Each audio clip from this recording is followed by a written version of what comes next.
Yes, it was a day like any other at the bustling Green Meadows Park, where tails wagged and frisbees flew. The park was alive with the sounds of joyful barks and laughter, a haven for dog lovers and their furry companions. The sun was shining brightly, casting a warm glow over the lush green grass, and the air was filled with the scent of blooming flowers. Families gathered for picnics, children ran around with boundless energy, and dogs of all shapes and sizes frolicked in the open space. It was a picture-perfect day, the kind that makes you feel grateful for the simple pleasures in life. But this Buster was a bit too acrobatic. Our Jamie failed to notice, lost in the joy of unexpected tricks.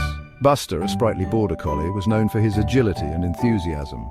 He could leap through hoops, catch frisbees mid-air, and perform a variety of tricks that never failed to impress the onlookers. Jamie, a regular at the park, was always amazed by Buster's antics. Today, however, something seemed different.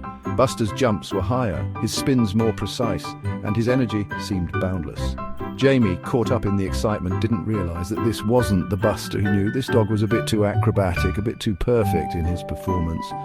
But in the midst of the fun, Jamie didn't give it much thought. After all, dogs have their good days and their great days, right? A mix-up of comedic proportions, a doggy doppelganger had led Jamie astray. It wasn't until Jamie decided it was time to head home that the confusion began to unravel. As he reached for the leash, he noticed the collar was different.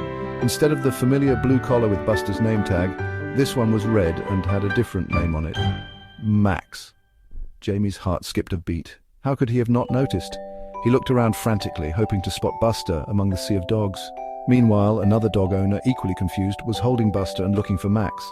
The realization hit both of them at the same time. They had accidentally swapped dogs.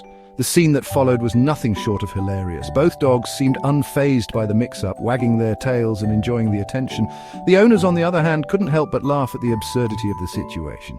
It was a classic case of mistaken identity, a mix-up that would be talked about for days to come. And so our tale ends with a lesson learned. Always check the collar before you walk a dog home, or you might just end up with a circus star. Jamie and the other dog owner exchanged their pets, laughing at the day's events. They both agreed that it was a story worth sharing, a reminder of the importance of paying attention to the little details. From that day on, Jamie made it a point to double-check Buster's collar before leaving the park. He also made a new friend in the process, bonding over their shared experience. The park continued to be a place of joy and laughter, a place where unexpected adventures could happen at any moment. And as for Buster and Max, they became fast friends, often seen playing together and delighting the parkgoers with their synchronized tricks. The mix-up turned out to be a blessing in disguise, bringing people and pets closer together. So, the next time you visit a dog park, remember Jamie's story. Check the collar, enjoy the moment, and who knows, you might just end up with a tale worth telling.